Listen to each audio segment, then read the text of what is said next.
Cindy Bokser, and you are listening to the Fiber Artist Podcast, where we chat with artists, makers, and creatives who work with fiber, get to know their stories, how they came upon their fiber practice, and more about the person behind the work. Today I chat with Lindsay Campbell. Lindsay has become really well known throughout the weaving community for her online weaving and macrame classes and highly coveted weaving kits. She's the founder of the Facebook group Welcome to Weaving, with currently more than 3,500 members. She launched a collection of woven accessories with Anthropology last fall and has another Anthro collaboration launching later this year. She's definitely a creative force to reckon with. Lindsay can be found on Instagram at Hello Hydrangea and online at hellohydrangea.com. Now, a little disclaimer about this episode. This was my very first interview for the podcast, and I was nervous AF. My reactions were super awkward.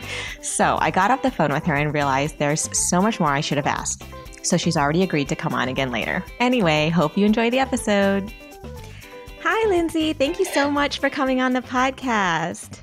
Hey, Cindy. It's so good to talk to you. I'm so excited to be here. I know. We've actually kind of known each other through Instagram for a little bit. So but this is the first time we're actually chatting. I'm hearing your voice other than Insta stories.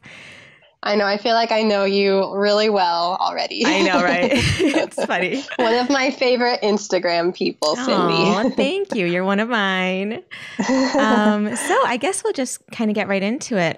What I'd like to know first is, can you tell me a little bit about how you came about fiber art? Like, what is your whole origin story? And then coming up to you getting into fiber art? Oh man, my origin story. I feel like this is supposed to be like a superhero backstory. So I've been crafty my whole life. I actually spent the majority of my years growing up unschooled. My mom let me decide what I was going to study and kind of be interested in up until about 8th grade. So most of that was crafting and art history and English, and definitely the creative side of my brain. When it comes to math and science, I really struggle, but that's okay because that's just not one of my strengths. So, wow, that's fascinating. Wait, so did you actually skip the traditional school system altogether until 8th grade? Or like, were you homeschooled, or was it, or what do you mean by? Yeah. Okay. Yeah. So, so there's homeschooled. I went to 2nd grade. Okay. Because she wanted to try it out and be like, okay, well, what is public school like? But we both kind of failed at it. I hated it, and she didn't like sending me off, I guess. So, so I continued to just be at home, and she would teach me. So it was kind of like homeschooling, but for the most part, it was unschooling. So it wasn't like we weren't in textbooks. We weren't, doing equations and everything. It was just kind of like we lived on a farm. And so oh, wow. I got to spend most of my time outside, and we went to a lot of museums and traveled, and just kind of learned about what I wanted to learn, kind of what I was drawn to and wanted to focus on. That's so cool. Wait, so where did you grow up? Washington State. Okay. Grew up in Washington State on my grandparents' apple orchard that they had started like years and years, decades ago. My father and his brothers worked on it, and we continued to live there. So it was a family working farm, apples, peaches, cherries, apricots. Wow. And then our family had pigs and chickens and horses, and so, yeah, I really got the rural, no internet, no TV, books, music, life. That's awesome. I mean, that's true engagement with the world, which is, I think, what we all strive to do with our kids nowadays, because it's so hard to get, to be even disconnected for a minute. Yeah. So. Yeah. So it was, I will say I was probably a little socially awkward up until high school, but she made sure I had a lot of social interaction with other kids. We would do combined schooling with some other kids and stuff. So once I hit high school, I was like, I love this, being around people all the time, but I would not trade the schooling that I had growing up for anything, because it really taught me if I'm interested in something and if I like doing something, then I need to figure out myself how I'm going to be successful at it, what drives me. And I think that's really helped me throughout the rest of my life, because even during college, I went to BYU in Utah and studied advertising and fine arts. And the things I was really interested in during those studies wasn't really what they were teaching us. I took bits and pieces of what I was interested in and just kind of ran with it and started my own thing. And I've been doing that my whole life. And so it was just second nature to kind of, if I'm interested in something, I'm going to make it successful and run with it and really give it my all. And so I wouldn't trade my growing up years for anything, but I also don't know if I would do that with my own children at the same time. It's a little risky. And it's a lot of work. It's a lot of work. That's what I'm thinking. Every time I hear about homeschooling, or even consider it for 1 second in my head, it's like, oh my gosh, it's so much work. Yeah. You know, I don't think I would. Especially now as a business owner, right? You know, you're running your own thing, and if you want to expand, you're going to have a little bit more compartmentalized time, I guess, you know? Yeah. Or just be more strategic about it. Sorry. I realized that I love living in the city. And so ever since graduating, we lived in Phoenix, Houston, we're moving to San Jose, and I love the city. And there's a lot more opportunities for schooling in cities for my children than we had out in the farm. So that was kind of my mom's only choice for the education that she wanted for me. So yeah, I definitely have a different path in mind for my children. But going back to your question, so I was crafty my whole life, and then I majored in advertising and fine arts in college, had a lot of art classes. Excuse me. I was a little sick yesterday. So, and then when I got married, I met my husband at BYU and got married our sophomore year. I started a craft blog called Hello Hydrangea after taking a floral design class. Aha, so that is how it started, the Hello Hydrangea. Back in 2011, just as a way for me to kind of give myself deadlines and keep myself doing projects outside of school and being accountable and sharing what I was working on. And so I kept my craft blog going for years and years, and after college moved to Houston and worked as a marketing director for a fashion boutique, which was like my dream job. It was so much fun. I did all the marketing, graphic design, photography. I was the one person in the whole marketing department. It was just me. So whatever I could think up, dream up, and I wanted to follow through with is what they kind of just gave me full reign. Whatever you want to do. That really is the dream job. Oh, it was amazing. And the products they did, they were from all over the world, high-end alligator handbags from Argentina and sandals from Italy. And so everything was beautiful and fun. It was so much fun. And so during that time, I learned how to weave on the side. And how did you learn how to weave?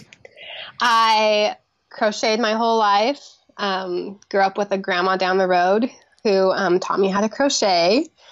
And then I had all this yarn and buckets of craft supplies, and I was trying to figure out what my next project was going to be for Hello Hydrangea. And I stumbled upon an old tapestry online, and I was like, oh, that is so cool. And spent all night just trying to find some resources to teach me how to do it on the internet. And that was back in 2013. And so there was nothing out there. It was this dark age craft that no one really knew about. I found one shaky video from this old lady, and it was not even focused on her hands. It was the camera kept moving on YouTube. I've seen that video. Yeah. It was the best. I had to rewatch it over and over to learn how to do the basic tabby and raya and everything. But ever since then, just that one tapestry, and you can see it on my blog. It was today I learned how to weave, and this is what I did, and it's falling apart. That's awesome. It's pretty ugly, but I've always kept it, and And then I haven't stopped weaving since then. It clicked. I was like, Right. this is what I love. This is what I just keep learning about it and keep falling more in love with it. And it's like everything that I've been working on my whole life has just kind of like led to weaving is the craft for you, I guess. No, I think, I think that's what happens to people is when they find that there's one or two things that really speak to them. It's almost like you just can't deny. You can't deny like the little itch that you have to do it constantly and think about it constantly and build your life around it. So that's awesome. Yeah. Do you remember if there was one particular moment or something that you came across that made you in your craft journey, like since you're doing all these other kinds of crafting, like did you see like one particular weave or something by someone that clicked for you that made you want to try it? So for our honeymoon, we went to Puerto Vallarta in Mexico, and there was this little old woman on the side of the road weaving very basic tapestries and like embroidering them and selling them for like super cheap, like $30. But she had so many colors and like she had all of her yarn out, and we were like, oh, let's get one for our house. And like, I just loved watching her work. And then she put on this whole traditional garb and was like, you can take a picture with me. And I don't know, we hung it up in our house, and I would just like, would study it and just be like, wow, the workmanship that she put into this. And that's so cool. Yeah, I had no idea that was going to be something I was interested in the future, but I do remember that when I saw her working on it, I was so interested in the process that she was doing. And yeah, now it's fun to think like that was the first tapestry that hung in our home. Yeah, no, isn't that so cool? And then it plants these little seeds, and you just kind of, it percolates for a long time for some people, you know, I think years sometimes. Definitely. And then you're like, oh, wait a minute. I really want to try this thing. Yeah, it all comes full circle. Yeah. That's awesome. So when did you first start? So then you started weaving. You got bitten by the bug, right? As they say. And how did you start to begin selling them? Or what compelled you to start? Yeah, well, I mean, I wove for about a year before I would sell them, just sharing on my Instagram and blog, just kind of sharing the project and giving some away for free, and not really thinking like I could actually sell these. I just had friends and different people that I knew kind of be interested in them. So I'd be like, oh yeah, sure, you can take it. It's just this little thing that I'm working on. And then I did open an Etsy store because my walls were getting pretty full. And I posted like one up there and just like walked away, and it sold in like an hour. Wow. And I like called my husband and I was like, oh my goodness, someone just paid me like $30 for something that I made. Like, this is amazing. I didn't know how to ship it or package it or anything. Right. But I was just like so excited that someone wanted it for their home. Someone that I didn't know. Like a stranger, right? Yeah, it was a whole new idea. And so, through my Etsy shop, I was just like, okay, well. And by that point, I had felt confident enough that I could sell them. I had kind of practiced for a long time and felt like these are good enough that I can send them to a stranger and I won't be super embarrassed. One of my first tapestries, a blogger did kind of connect with me and was like, oh, can I have one of those for this thing that I'm working on? And I was like, sure. So I sent her one, and I'm pretty sure it fell apart. Like, she hung it up. That was a pretty bad one. Oh. But so I was really embarrassed about that. And so I like worked really hard to figure out how to make them more durable and more professional. So that's how I started selling them. And now they sell out really quickly, they do. Just like before. But I love doing it and knowing that they're all over the world in people's homes. I know. It's so rewarding, isn't it? Yes. So are you completely self-taught then? Or did you find any classes in your area or anything more official? Or you just went deep into the internet and found ways to figure it out? No, I was living in Houston at the time. And there were no other weavers, or there was nothing. I I did follow some other weavers on Instagram. I think there were about a dozen of us. And so we were always like, yeah, you go, like you can do it, and sharing, tricks with each other. And mostly just kind of trial and error. And I did find some old books in the library. So just kind of self-taught for all of it. And then I turned around and started teaching other people. I know, that's awesome. So actually, I wanted to talk to you about that. I feel like in the last year or two, you've really been making your mark in the community by creating these amazing courses online that people can download and just do on their own time, weaving and macrame, which is so cool. And so I just wanted to ask you a little bit about that. How did you come to this idea? Did you have like one eureka moment, or how did this come about? So I was always kind of filming tutorials, or not filming, but like photographing tutorials for my blog. And so I did have a bunch of free tutorials about weaving up on my blog, but they were always, really short, like blog post worthy tutorials. And so I would get questions all the time about, how do you do this? How can I start this from start to finish? Like, how do I finish it? All the details about weaving that like I couldn't really fit into one blog. And so I was like, okay, well, I'm going to film myself weaving from start to finish. And because I knew that by watching someone do it, it's the easiest way to learn. Even pictures are like really confusing. You don't know where the strings were connected. So I was like, I'm going to film myself one weekend. And then I can just cut up the film. And when people ask me questions, I can send them a little clip or something. And then I didn't touch the film for like a year. I was just like in the back of my mind while I kept weaving and doing other things. And then I don't remember why, but for some reason I did have a eureka moment where I was like, I forgot that I filmed that. I should turn that into like one big class. Yes.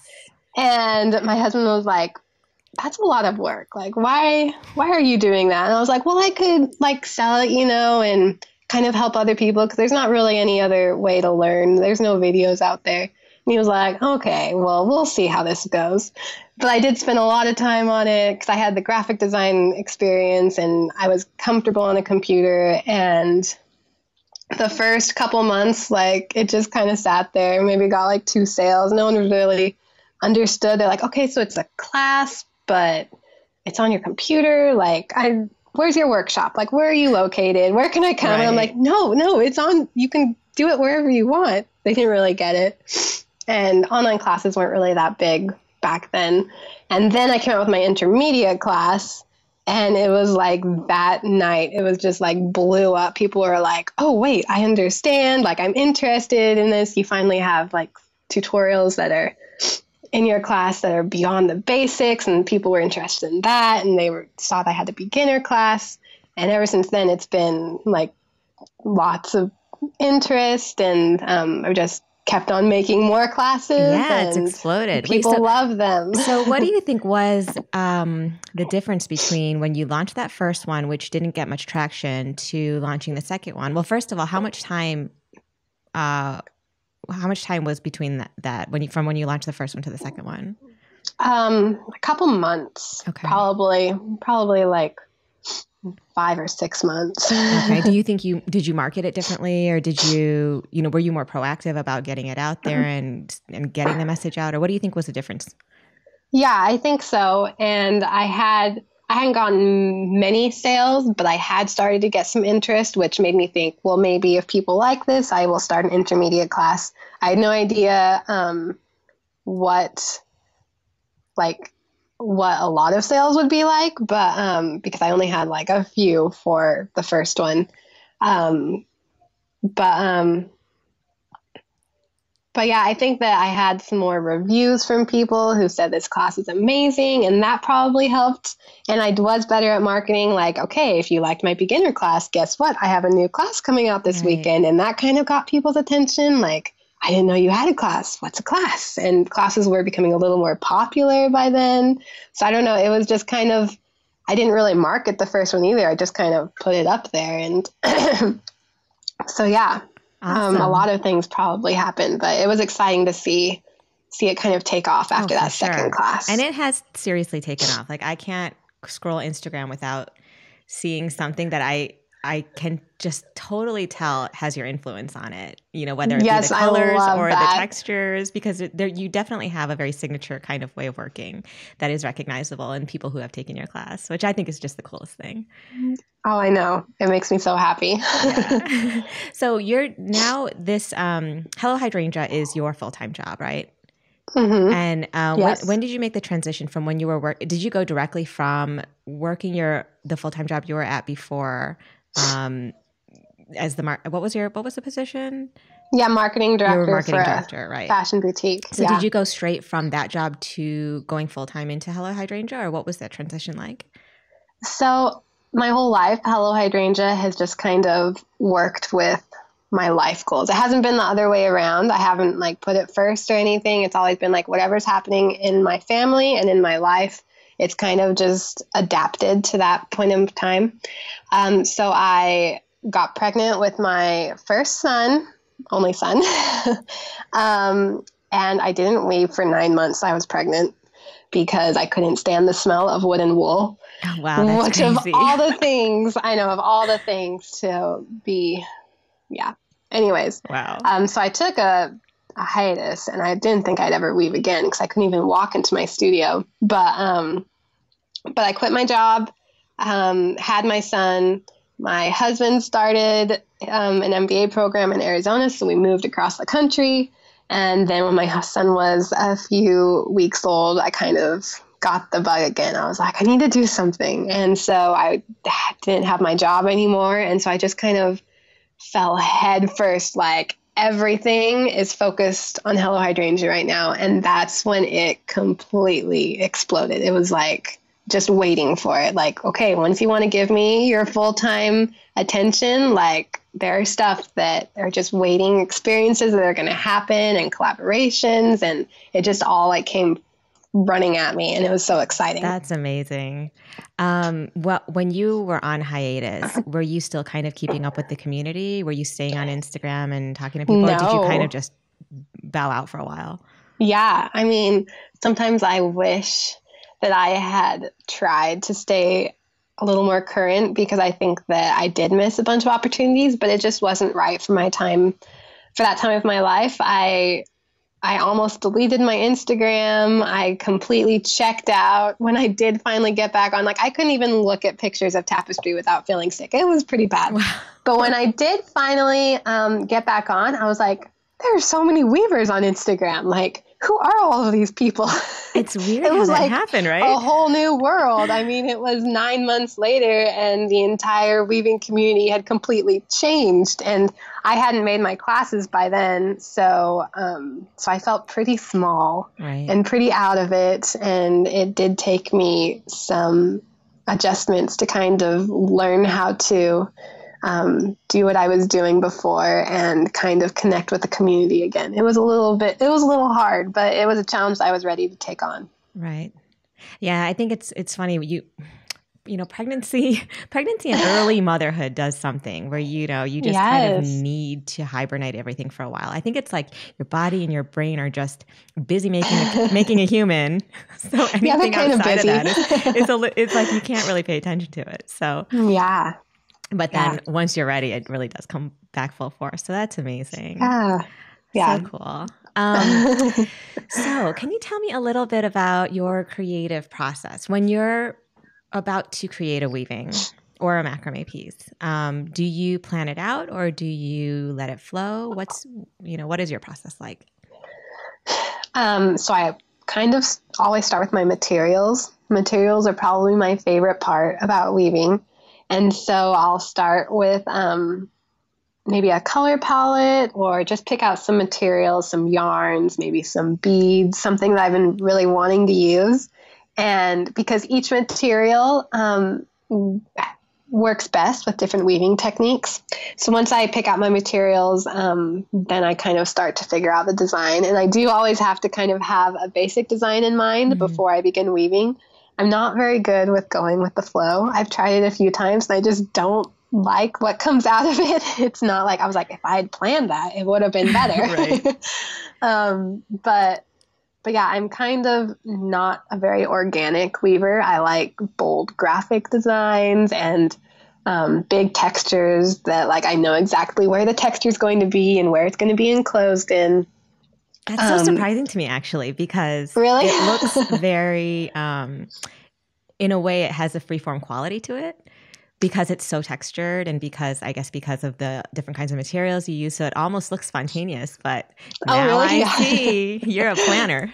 There I am, I guess. There's a method behind it. So yeah, and I've definitely seen my design process change over the years. Now that I have years of experience under my belt, I know which techniques I prefer over others, and I kind of try to avoid the ones that I don't enjoy as much. Right. And so that influences the materials that I buy and even the looms that I use. So yeah, I've kind of figured out my favorites. So what are the techniques that you don't like? I am not a roving fan, which I know is like blasphemy in this modern weaving world. I can use it if I need to, but I'm not a big fan of like the raw wool with the big fluffy clouds and stuff. I'd much rather use coarse spun, something that does have substance to it. So sumac, I think I've used sumac in maybe 2 of my tapestries. Oh, very I mean, intriguing. I teach people how to do it and I know how to do it. I understand it, but yeah, I don't feel like it has as much substance as the other durable techniques that I enjoy. So yeah, that's my dirty little secret. I don't like roving and sumac, but I love it when I see other people do it. And I love when people are creative with it. I can really appreciate it. It's just for my own work. I don't prefer to use it. No, I see what you mean. I haven't, as much as I've looked at your work, I don't know that I've dissected all the different techniques that you're using. So it's interesting to hear it actually, because now I want to go back and see. I'm like, oh, she really did use it. I mean, for me, roving was always like a way to get more of it done faster because it's so bulky, true. you know? Yeah. So it's funny when I see people that don't use it, I'm like, oh God, that must have taken forever. Totally. I understand that. Yeah. Yeah. But I do love chunky yarns because I do love to finish a project a lot faster. Right. And I love to use chunky rope because that's just like whoop, whoop, whoop, and it's done and it looks amazing and it has so much texture. Yeah, definitely. What was I going to ask you? I had this question in my mind. Oh, you had mentioned, you had mentioned that you had, this wasn't a conversation we were having a while ago, but that you had some experience with jewelry design. Can you tell me a little bit about that and how that has influenced you in your weaving today? Yeah, so a lot of my early Hello Hydrangea blog work was jewelry design. That was one of the things that I was very interested in when I was unschooled and like 14 years old. But that was what I started my Etsy shop on was jewelry design and making rings and necklaces, mostly beadwork. I mean, I didn't have any metal smithing tools, although I did take a bunch of classes on it and I enjoyed it. And I don't even wear that much jewelry, but I just loved making jewelry. And it was my way of like embellishing something simple with so much personality and expressing myself. And a lot of my tapestries, I do kind of feel like there's a bit of jewelry design in there because I love adding beads and pendants, and even just like looking at the way that jewelry drapes so organically and things hang from it. I kind of take inspiration from that with some of my my lines in my tapestries and different things. And some of my early favorite tapestry projects were small woven necklaces. There's there's some of my favorite, and they're just very small, like bite-sized pieces of tapestries with tons of different baubles and textures and stuff. And so those kind of go hand in hand for me. I just love the two. And even though they don't combine completely, I like to take different parts from each one and use them together. Yeah, that's very cool. I need to go back into your Hello Hydrangea blog from the earlier Please don't. year. There's some embarrassing stuff in there, like cropped weird, and oh, it's all good. It was just for fun. Yeah. So what do you think it is about fibers and fiber art in particular that draws you toward it to use versus other mediums? So before I began fiber art, I loved ceramics because there's just this like push and pull and flexible material that you can create pretty much anything you want out of it. And with weaving, I feel like there's still a part of that organic sense to it. I don't know how to explain it, but like among the warp, when you are using different fibers, you can kind of push them into place. Like if you want it to be, thinner or fatter or looser, or you can kind of mold it into what you envision. And I love that. And I love working with the natural materials and all of the different textures that you can use. Like if you use like one big chunky textured yarn, or like combine a whole handful of small yarns, like it's something different. Like it's pretty much whatever I imagine I can create with yarn and fiber. And I just love that. I agree. I very much agree with that. Yeah. So many possibilities. So, as a mom who is of a young child and who's working pretty much full time from home, how do you manage your time? And, I think that we do have a lot of moms in the fiber world who struggle with this, and myself included. Honestly, sometimes I get this question and I'm like, I don't know. I really don't know how to answer. But what do you do? Do you have a very set schedule, or how do you sort of separate your time? No, I'm not very good with schedules. I just kind of, whenever I can sneak some weaving in or some editing in, I will. I let my son work wherever I am. He's usually dumping out buckets of beads and pulling apart my yarn. And I'm just like, as long as you're happy and you give me a little bit of space, like you can come along with me and make a mess and explore. I don't really mind that. I'm not a very persnickety organized person. He has full reign of my studio. He's always nearby playing with cars or something. My husband helps a lot. I take full advantage of nap time. I'm going to be so sad when that disappears. How old is your son right now? He just turned 2. Oh, okay. So, yeah, he's very busy. And I learned lately, the busier he's gotten, to not put as many expectations on myself and my schedule. Definitely learned to prioritize, because I'm not going to fulfill all of the things on my to-do list. And so I don't want to feel mom guilt or business guilt at the end of the day. So I'm just going to keep it simple. I'm going to do what I do best, and I'm going to focus on a few things a day. And some days I'm not going to get anything done. And that's okay too. Well, from where I'm sitting, it seems like you're getting a lot done. Sometimes I just don't understand how you're doing it. And because he's not fake. No, it's not, because there's actually evidence of your work out there. So he's not in childcare right now, right? Like you have No. Okay.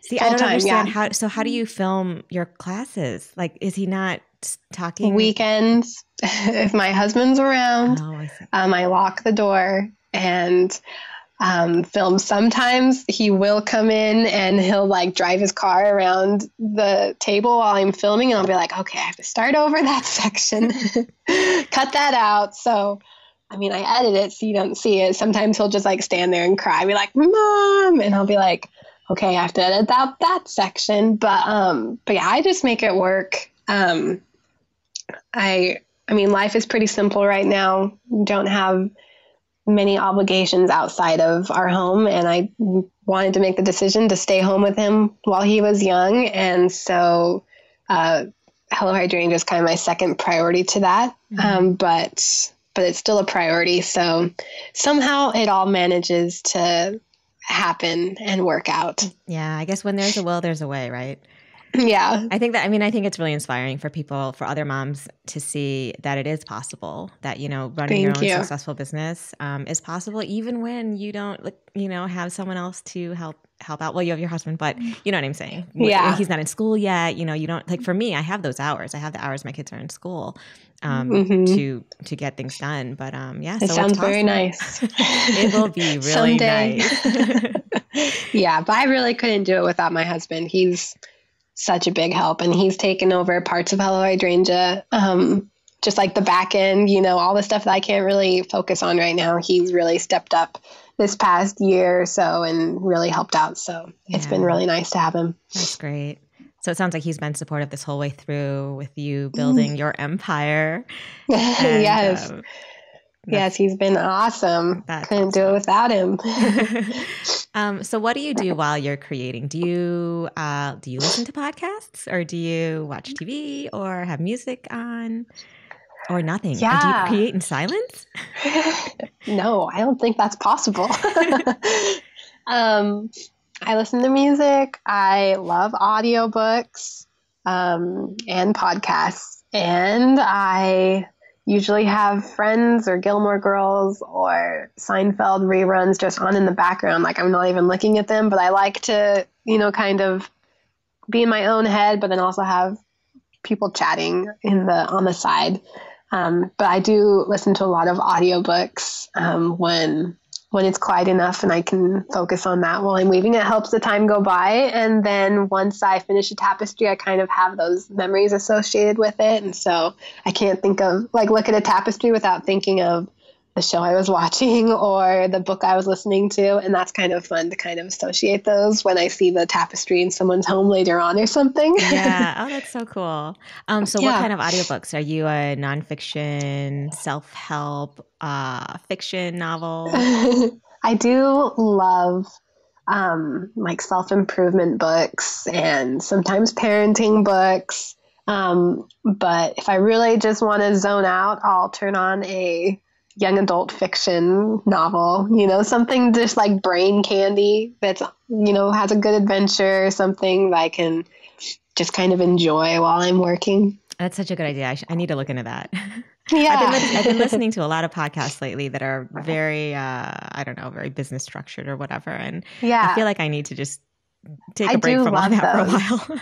Yeah. But then there's a point when you're like, I don't want anyone to give me any advice today. I don't want to try and improve myself today. Maybe tomorrow. Yeah. We'll save that for another day. Yeah. Totally. So what do you think it is that that motivates you to create the way you do, and not just on a creative level, but on on the business side, to keep you pushing and building your business?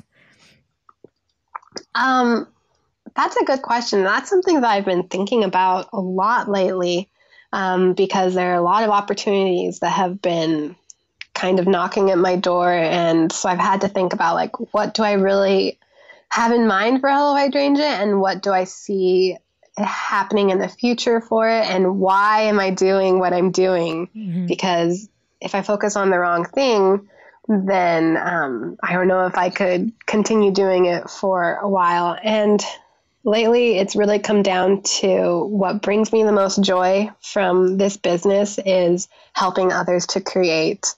And my classes have really become the thing that I love and enjoy creating and sharing the most, because I think they have the most impact on the people that are involved in Hello Hydrangea, involved in the community that I've built.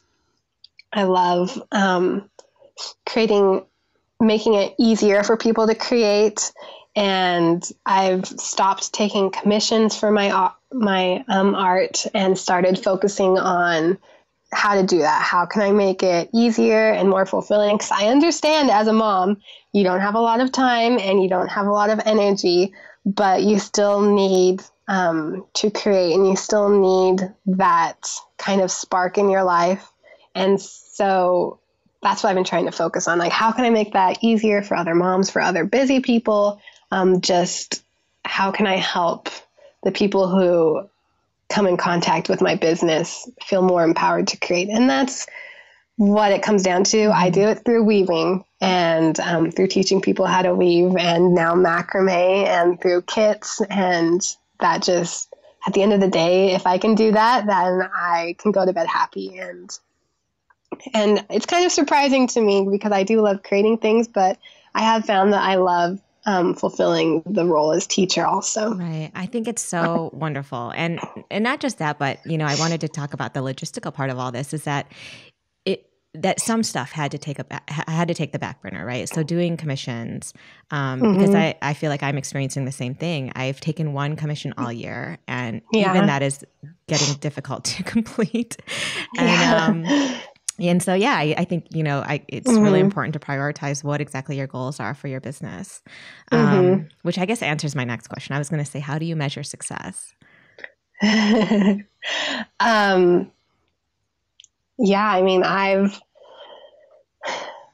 think success for me is how many people I can impact with the limited time that I have. And other people are so good at creating collections and commissions and putting tapestries in people's homes. And that's what originally drew me to weaving.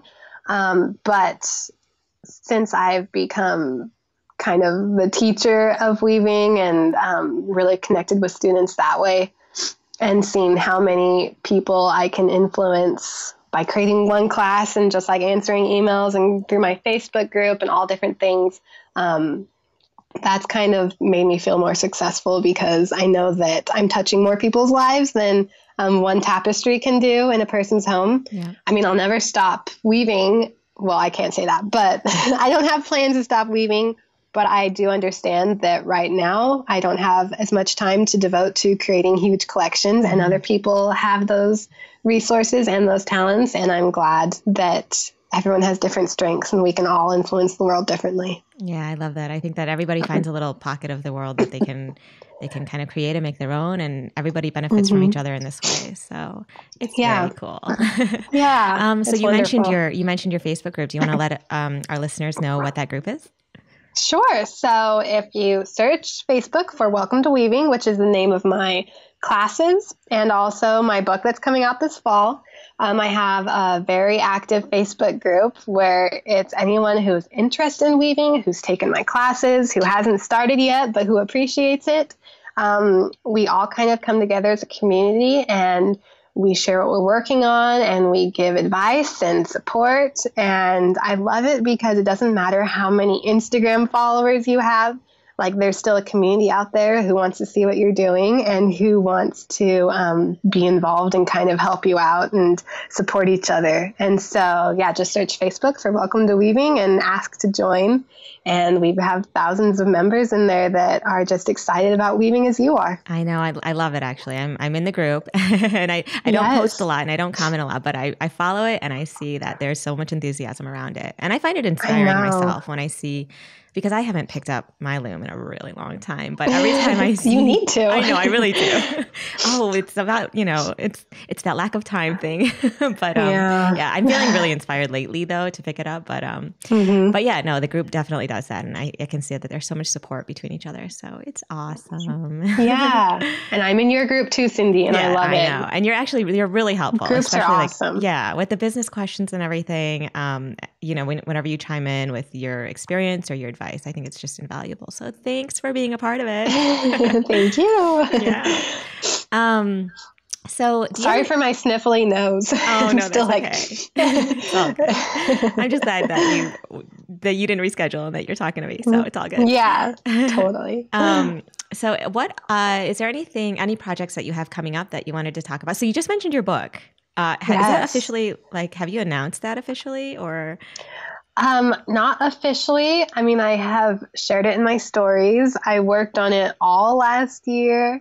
Kind of took a little break from weaving so that I could just focus on, because I did all the photography and all the copy writing for it. It's pretty much all of my classes plus some more techniques and fun projects and stuff into one book. But it will launch this fall. I'm super excited for it. I passed it on to my editors, and now we're working on the copy editing and the layout, and I already have a cover, and it's already available for pre-order on Amazon, Oh, that's even though amazing. it's not finished at all. There's still a lot of work to do. That's been a really fun project. And so the book is called Welcome to Weaving? Okay, yep. great. So you guys can search on Amazon and pre-order. Yeah. Sometime in September, October, I believe. Did you do all the photography for it? I did. Oh my yes. gosh. It's so incredible. It's amazing what one person Hopefully can do. It comes out. I'm not a photographer, but I have learned a few things just from my blog and what I do on Instagram and stuff. So I did my best. It was fun. It was a fun project. I also have a project with the Crafters box coming out this fall. One of my very favorite tapestries is going to be in a kit, so you can get a loom and you can get everything you need for that, and that will be available later on. And I have another collaboration with Anthropologie this fall, coming out with some home decor items, bedspreads, pillows, and even a lampshade. I didn't so exciting. weave all of them myself. Yeah, I'm really excited for these. They're based off of one of my tapestries from early last year that the team at Anthropologie really connected with and wanted to use as inspiration for a collection for home decor. So when it comes out, I'll have to see who can remember the tapestry that they were inspired by. It was one of my favorites. Oh, I'm so excited for this to come out, and I'm definitely going to be watching for it. Yeah. Do you have any advice you could offer for someone either just starting out to help them get to the next level? Actually, let me ask this first. So you have so many opportunities, which are amazing and incredible. Do you find that they've come to you sort of organically, or have you had to put yourself out there to pitch them? They have all come completely organically. And I mean, like my editors, I had a couple publishing companies contact me, and these publishers just felt right. But they contacted me, the team at Anthropologie contacted me, the Crafters Box contacted me. I just kind of do what I do best and try and give myself as much of an online presence as I can. And I haven't really gone out to pitch anything. I've just been so lucky that people have found me through what I do and connect with it. Oh, it's so incredible. And it's so well-deserved too. I mean, thank you. Even from a marketing level, I have to say that your content, and you know, I'm on your newsletter and everything. And so I'm always amazed. I'm like, how is she doing this? It's like a one-person business. I need to take some newsletter classes from you. That could be your next class. Yeah. I wish I could do more. I really do. I have big dreams for Hello Hydrangea that I'm like, if only I had a few more hours, I would do this and this, but you just got to work with what you have. And I did have a background as the marketing director, so I did all of the social media and print advertising and newsletters, so I did kind of have experience doing that and kind of throwing something together, really, and that would make the most impact. Definitely. Okay, so I guess then this goes to what I was trying to ask was, what advice could you offer someone who's trying to start out and put themselves out there and maybe get some notice with their work? I think that you need to first practice your skills. I mean, it's great to share your process and your journey. People love that, but share.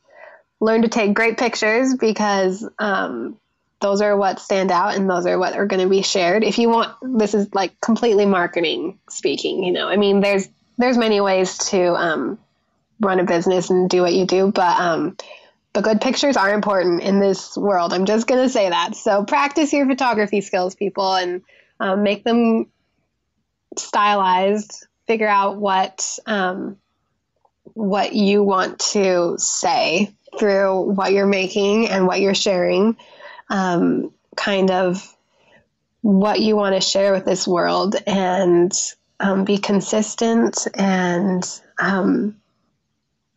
just try and get yourself out there. And I promise that you'll be surprised what opportunities come knocking at your door. Be proactive.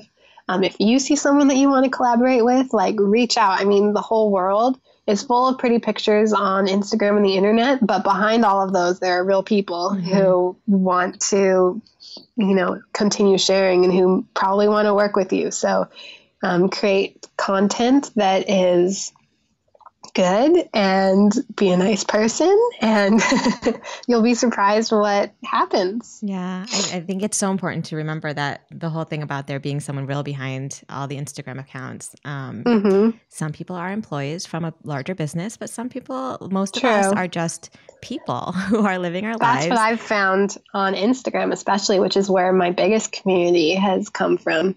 Even with those big community or big companies and stuff, if you send them a DM, like there's a real person that will probably get back to you and try and help out and care. Yeah, it's so true. And this just reminds me of one of the best pieces of advice one of my old bosses told me. She said, "Don't ask, don't get." And it just, I've thought about that going through all of this, this process of building my own business. And it's so true. You just have to ask sometimes. And even with my starting a podcast, reaching out to people, I'm just asking and seeing if they'll respond. And you're creating great content, and it's original, and people love that. They want to see something new and something exciting. Yeah. And inspiring. So. Thanks. Okay. Yeah. So I have a few lightning round questions I'm going to ask you. Just these are the random fun ones. So let's see. Okay. What is your favorite beverage? Diet Coke with vanilla. I don't actually like Diet Coke with vanilla. That's interesting. Really? Yeah. I like regular Diet Coke though. Okay. Let's see. So what keeps you awake at night? New ideas. Like I'll just sit there and be like, think of like a tapestry or a product and like connect it all. But you're half asleep, so when you wake up, it doesn't really make sense. Right. Or you might not even remember. You're falling asleep and you're like, oh, that is brilliant. And so I have to like kind of turn my brain off. But it's hard when you love what you do. It's true. Are you a good sleeper? Do you have your bouts of insomnia? And I was a better sleeper before I became a mom, and now I'm kind of my son sleeps through the night, but yeah, sometimes I'll wake up and just kind of roll around. Yeah. So I'm okay. Yeah, I have those nights too. If you were a color in a crayon box, or any color you want to name, what color would you be? I'm just going to choose my favorite color, which is indigo. I can see that. I would love to like have my entire. It's artsy, but it's also kind of basic and neutral, right? It's neutral yet bold and friendly. I like to think, everybody likes indigo.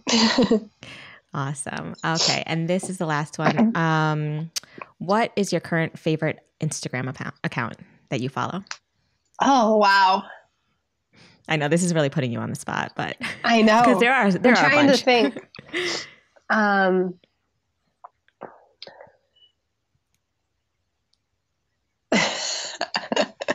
I'm trying to think like which ones I go looking for. Probably